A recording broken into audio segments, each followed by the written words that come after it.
उपराचा भूतका बोल्याची बोले कुई आणि या भयान वातावरणात या अरण्यात जाती पावलं पडली ओ म्हणते यक्ष माझा करार माझ्या भीतीनं सारी हिंस स्वापद ये साथे खायला आवडते समाधान वाटू लागलं कारण हे घडतंय ते सारं माझ्यामुळं आणि या अरण्यात ज्यानं कैक वर्ष वास्तव्य केलं आणि वास्तव्यानंतर मागील दिवस आठवू लागले कारण एका भला वृक्षाच्या छायेखाली एका लहान अवस्थेत मी निष्ठोन पडलो असतो पण त्याच वेळी माझे निश्चेत्र पडले या साऱ्याच्या दिशेनं पाहिलं वरचा निराभार मन सुन्न झालं काही सुंदराचं झालं होतं पण अशा अवस्थेत सुद्धा मी भानावर आलो मार्गानं मार्गक्रमण करू लागलो ज्याच्या दिशेनं जात होतो भले मोठी मोक्ष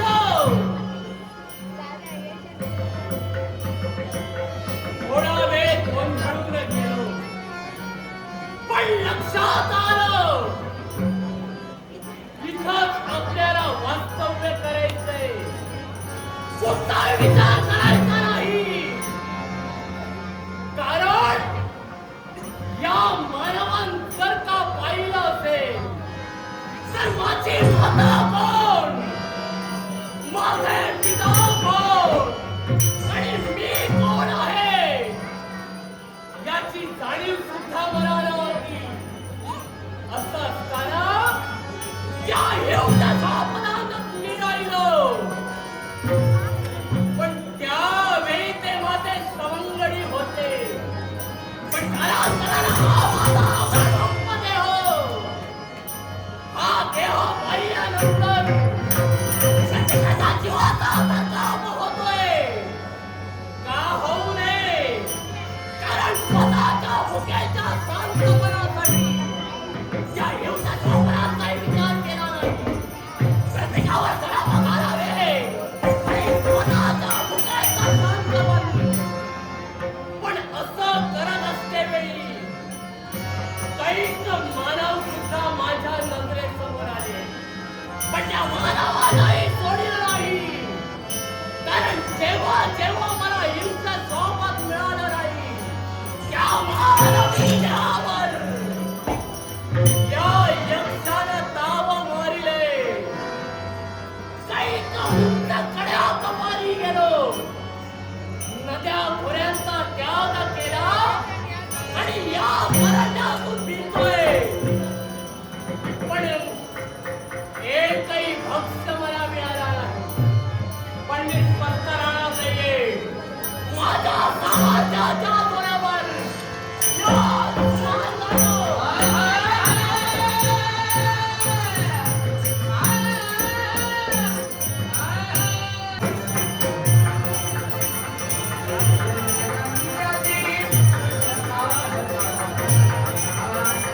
प्रतीक बाबांची अनुमती घेतली खरी आणि या कैलासी या सुलोचनेची पावलंच फिरावली आणि याला कारण मात्र एकच आहे आणि ते कारण कोणतं असेल तर क्षणोक्षणी बदलणारं हे सारं निसर्गाचं सौंदर्य आहे आणि या सौंदर्याचा आस्वाद आज फक्त मनाचा करा मिळणार आणि याच्यासारखं दुसरं भाग्य ते कोणतं आहे ही निसर्गाची शोभा आहे हे निसर्गाचं वातावरण नाचू लागणे भेटलेलं हेच वेगवेगळं विषय तर काही आकाशी स्पर्धा खेळत आहे आणि वर्तणूक असल्यामुळं या त्याला पुष्प लागलं एक प्रकारची आगळी शोभा आली तर केंद्रकराची सभा टाकलेलं हेच रत्नासारखं नेत्रदीपक सरोवर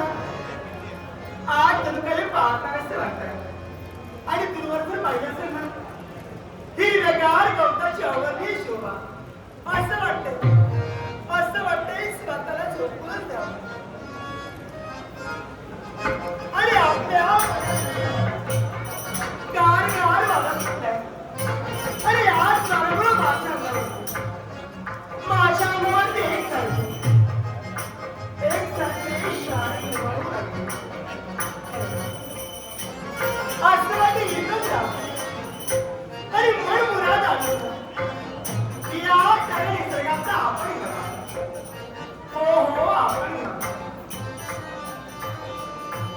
पण या सौंदर्याला आज तो पहरावा आहे ना याला कारण मात्र एकच आहे आणि ते कारण कोणतं असेल हा वसंत ऋतू आहे याच वसंत ऋतूमुळे नव्या निवडणुकीचा बहर चालू आलाय असाच मनोभास एक सारखा माझ्या मनोमनी बनवतो हो माझ्या मनोमनी बनवतो मला होतं नव्या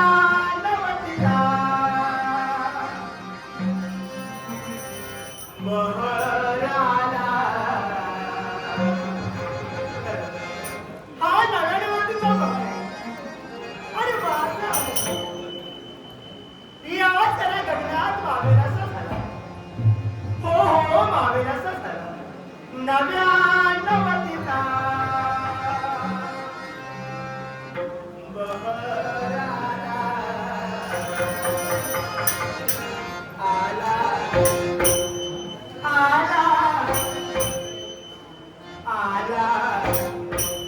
आला वसंत ऋतू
शांत कधी राहणार नाही. काय सांगतो? पण काय गं? ए!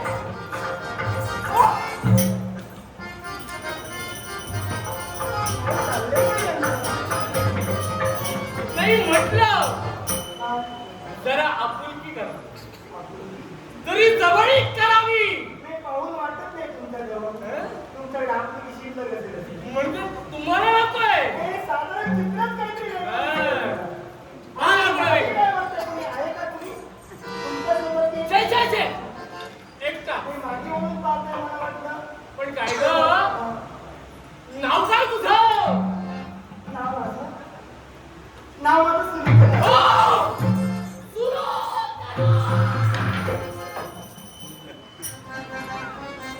नावाची एवढी भीती.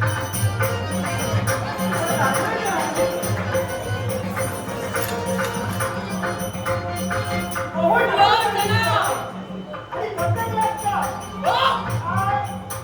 दत्तक नाहीये. एवढं सुंदर मला नाव ठेवलंय.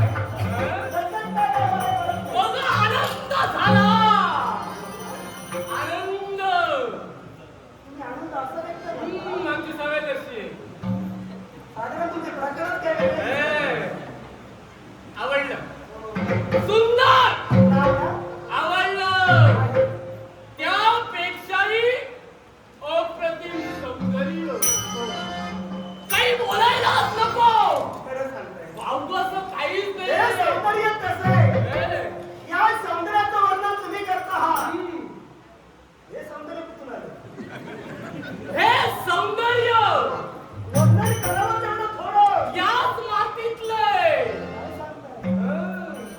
याच मातीतलं हे सौंदर्य आहे. याच कड्या कमरेतील आहे. मातीतलं दऱ्या सौंदर्य. खोऱ्यातील आहे. वृक्षावरच आहे. मातीतलं सौंदर्य. नाही, मातीतलं सौंदर्य दिसतंय. स्वतःची माती करून घेऊ नका.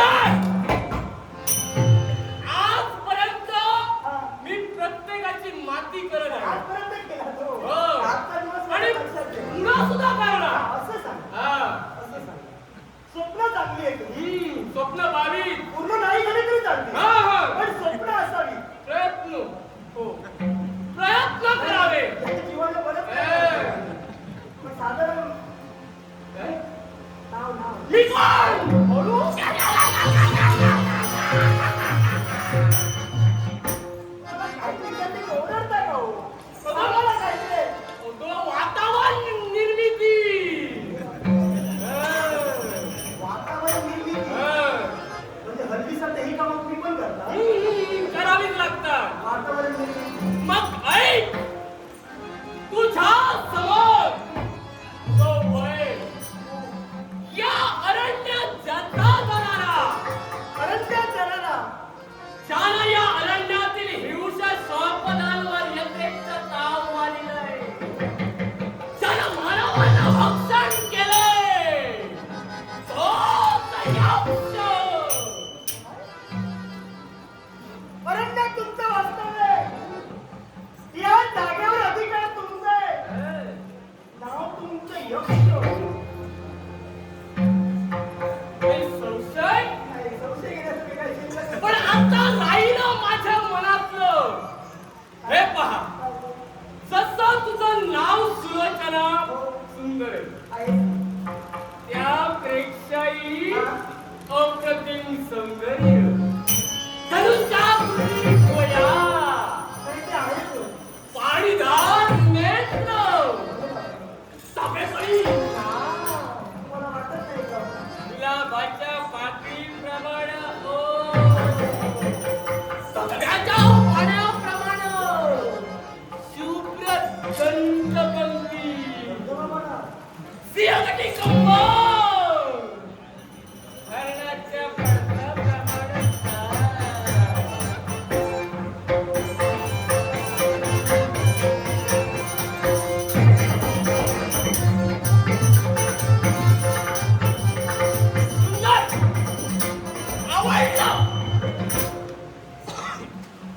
अशी काय बात आहे?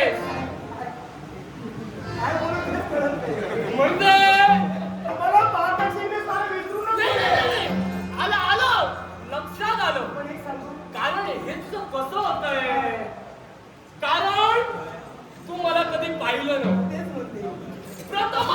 पाहिलीस हो असं दुसरं कधी नाही. आणि त्यावर माझा तुला धक्का बसला. हा तुझ्यासाठी धक्का असेल. वातावरण तुमचं ऐकलं. पण हा माझ्यासाठी सुखद धक्का आहे. स्वतः काही खाल्लेत का? धक्क्याचं विचारते. हो. ते पहा. काय मला तुमचं माहिती आहे. हे सौंदर्य मला पाहायचं होतं, मी पाहिलंय. माझं अगं तू सौंदर्य पाहिलं, पण जे मला सौंदर्य पाहायचंय माझं मन भरलेलं नाही ना. पण खरं सांगतो, खोटं बोलणार नाही, कारण असं सौंदर्य मी कधी पाहिलं नव्हतं. नशीब तुमचं. आणि नसीब काय पुण्य केलं काय? पुण्याही पडायला हरकत नाही. पण पण काय? तुला पाहिलं मला? आणि माझं कसं होऊ लागलं. कसं कसं उभं राहिलं? अरे, भावना उफाळून येऊ लागले. असं हवं येतं का? हे सुलोचने, माझं मन स्थिर राहत नाही. माझ्या भावना कशा तुला सांगू. काही सांगायचं ते लवकर. एक मुलं पाहतो सखे,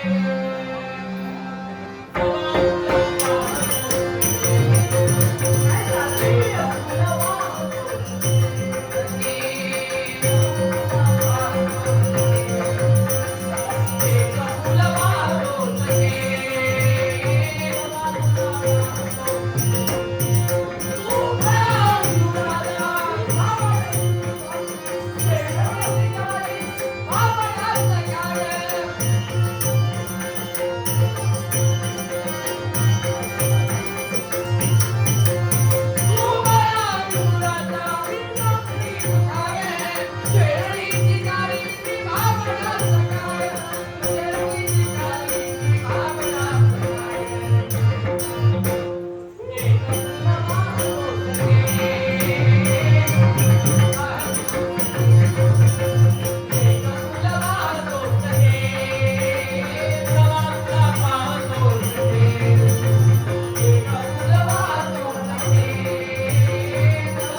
काय गं?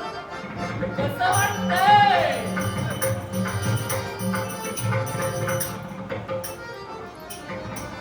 कसं वाटतंय? प्रयत्न चांगला केला. प्रयत्न चांगला केला. माझा प्रयत्न असा पण या असता. प्रयत्नात तुम्हाला यश मिळू शकत नाही. कसं काय? तुम्ही जाऊ शकता, तुमची इच्छा पूर्ण होऊ शकत नाही.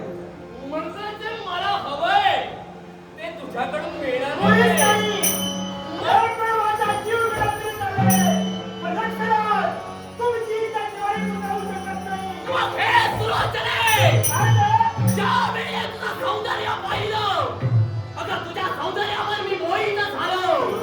एक वेळ वाटू लागलं, या मोहित झालेल्या सौंदर्यावर जोपर्यंत मी उपभोग घेत नाही, माझी कामभावना पूर्ण करत नाही, तोपर्यंत शांत राहणार नाही. हे जे सौंदर्य आपण पाहताय, हे फक्त क्षणिक सौंदर्य आहे. हे सौंदर्य आज आहे, पण उद्या नाही. म्हणून सौंदर्याच्या मागे धावण्याचा प्रयत्न या विश्वात कुणी करू नये. तो जो सौंदर्याच्या मागे धावला, तो रसातळाला गेला. तुमचा इतिहास अगं जाऊ गं! सगळ्या मरणाचा विचार मी जीवनात केव्हाही केला नाही. आणि जरी रसात आला मी गेलो तरी या सौंदर्यासाठी जाणार. Excellent! विना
हा